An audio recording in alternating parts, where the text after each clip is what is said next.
Hello, I'm State Senator Maralyn Chase, and I'd like to welcome you to the 32nd Legislative District. This year we have newly expanded boundaries with redistricting, and I'd like to take you today on a tour of some of the highlights of our new district. Let's go.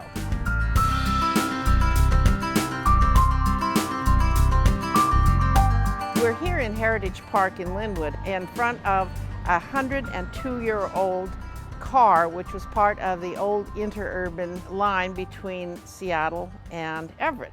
You know, we used to be able to go on this car, this exact car, in about 45 minutes from Everett to Seattle.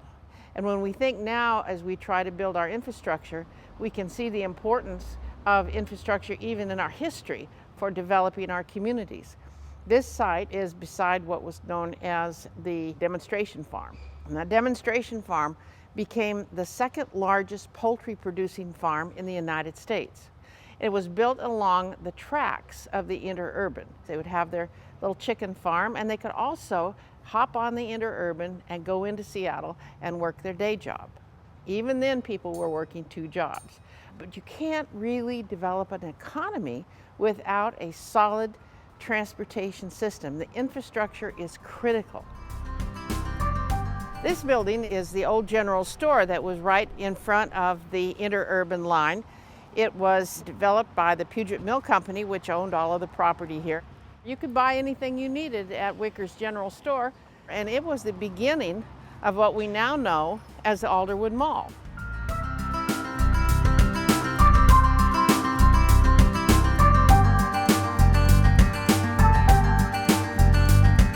We're looking now at Alderwood Mall. Alderwood Mall is anchored by Nordstrom's, Macy's, Sears, and Penney's, and a host of other specialty shops. You can buy everything you need here very easily. It's adjacent to I-5, just as Wicker's was adjacent to the interurban.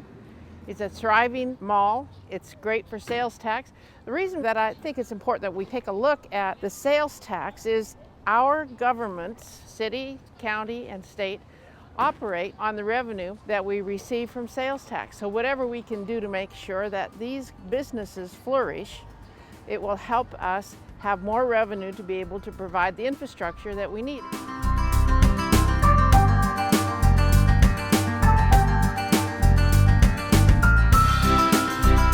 Tell me about this. The City of Linwood invested about $24 million to basically take a 32-year-old facility and transform it into a destination. We've added all these new water features, body slide, tube slide, leisure pool, leisure aquatic area, transformed our original pool into a better facility, added a wellness pool, created a family destination. And we have different admission, you can buy a pass, you can buy a year-round pass, you can buy the daily admission. We tailor it to people's needs. We have actually seen people from British Columbia, Really? Whidbey Island, Ferndale, Sultan, Gold Bar, the entire Snohomish County area, King County, Seattle, Bellevue, Kirkland. So this confirms what I've been saying. Tourism, whether it's just outside our communities, are a way to build our economy. Yes, and you're seeing doing it here every day. Because the people in that line, when we walk the line and ask where you're from, majority of them are coming from outside of Linwood. That's amazing. The pass holders live in Linwood, but the people that are coming here on the daily admission, are from everywhere. That's a wonderful thing. Who designed this place? This is amazing. This is designed by my staff and myself with NAC Architecture. So where did you get these little water things with the water dumps on the little kids? They love that. Yeah. Water Technologies was the consultant on the pool side. And the slides? Water Technology. I think I'm going to get my grandson, my 12-year-old grandson, and get in that slide and get in that tube. Well, please do. We'd love to have you come.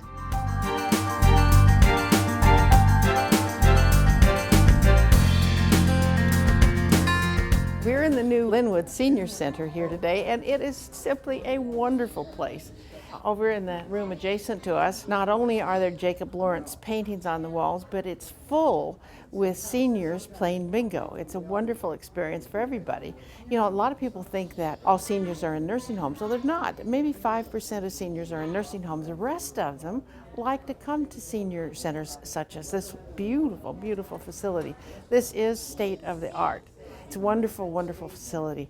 You know, a lot of people forget about how active seniors are. You know that in the upcoming election in 2012, over 55% of the voters will be over 60 years old. That's a significant number of active, engaged citizens, people who are engaged in the community. I'm really glad to see this happening. We are standing in front of Snoqualmie Hall at Edmonds Community College.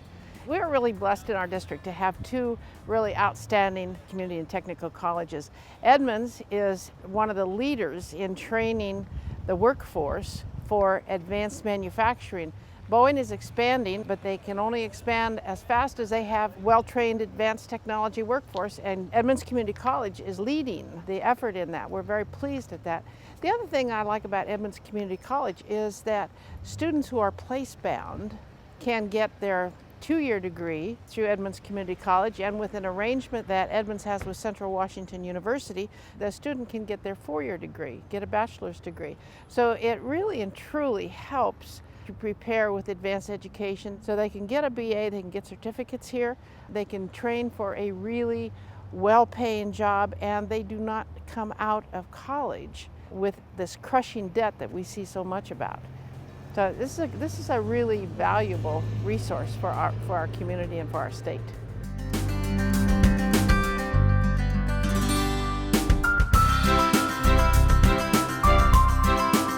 Behind me is the ferry unloading on what we fondly call the Marine Highway. This is the Edmonds-Kingston Ferry. It is a vital part of our infrastructure. Many people live over on the other side of the pond, and they get on the ferry and come over here and work. It is one of the critical ways that we have been able to adapt to live here on Puget Sound, or as I like to call it, the Salish Sea.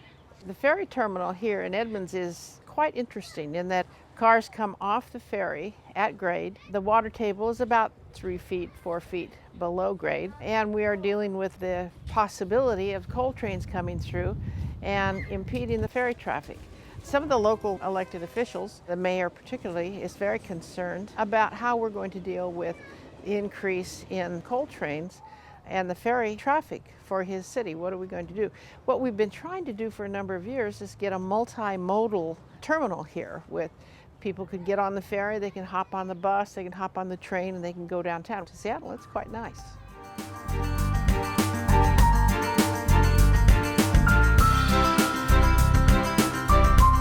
We're at Shoreline Community College Clean Technology Center, and I'm talking with the director of the program, Mike Nelson, and we're going to talk a little bit about why this little house is here and what it really means to our economy and to the future and to sustainability. So Mike, tell us about this house. Well, the most important thing about this house is that it produces more energy than it uses on an annual basis. It was designed by WSU students, built by WSU students. Effectively, you can think of the structure as being a styrofoam ice chest with windows in it. You do lose some heat, so you do need to put in a heating system of some kind. We've used an air-to-air heat pump, which captures heat from the air during the winter and transports that heat into the house. Looks like a victory garden here you've got going. What is this about? This is a garden that the students planted. It's a garden of peas, gourds, squash, tarragon. Where do you get the water? We capture the water for the garden off of the roof. Oh, I see. Okay. We have a 2,500-gallon tank around the corner. Okay. And it's got a butterfly roof, so all the water runs down into the middle of the ridge, then runs off that end of the roof through a pipe into the tank. Oh, okay. And then we use a solar module to pump the water to the plants. Now, you have a car out there. What is that about? That little gym car, one thing that we've done to it is added a solar module to the roof and installed an inverter that allows the car to backfeed the electric grid once the batteries in the car are full. Okay. Then I have another question. What's the community solar project? You have a sign up there. What's that about? The community solar project is a project that the students are doing in which they offer free of charge solar assessments to homeowners in the area. Okay. They'll come out and do an analysis of the site, and they'll give the clients an evaluation of the solar potential for their home, recommendation for what kind of system should be installed, a cost estimate, and a picture of the return on investment. Well, that's because great. Most of the systems that our students help with a design, if it's a good location, the system will pay for itself in about 7 years or less. Then it's free power. Yeah. That's amazing. So what's the Clean Technology Center going to be doing in the future? More of the same? Hopefully not. Innovation without resources is delusion. The thing that you need to recognize is we've got an energy code that commits us to zero energy buildings by 2030. We don't have the knowledgeable workforce to get us there. Oh. So one of the obligations that we've taken on because of the building code is the obligation to train the workforce needed to get us there. We're at the Shoreline Community College Automotive Program. This is a technical training program for students. It's a partnership between the Puget Sound Automobile Dealers Association and the Shoreline Community College. The students will go to an automobile dealer who is a partner to this program and get a job and a commitment for training. The student will then do a quarter here at the college, then go back to the repair shop in the sponsoring automobile dealership and spend a quarter there and go back and forth. And after 2 years, the students come out fully trained in all of the advanced technology in these new cars. And the automobile dealer gets a well-trained student and they can then service their new automobiles. And President Obama even singled them out to see if this couldn't be a model for technical education around the country.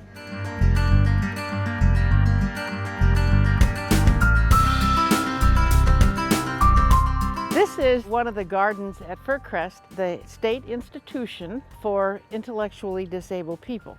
People live in individual cottages, and then they have a lovely place, a garden that looks like this. It is so beautiful here.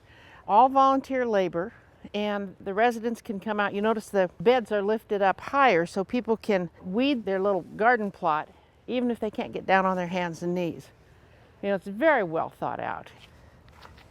This bench was carved by Pat McVeigh in honor of Jacqueline McCrae. And this is the therapy garden.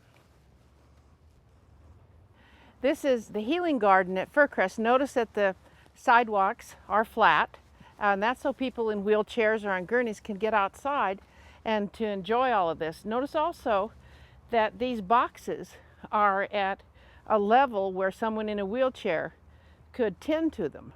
The design is from the University of Washington landscape architect students, and they worked very hard to make this a really pleasant place.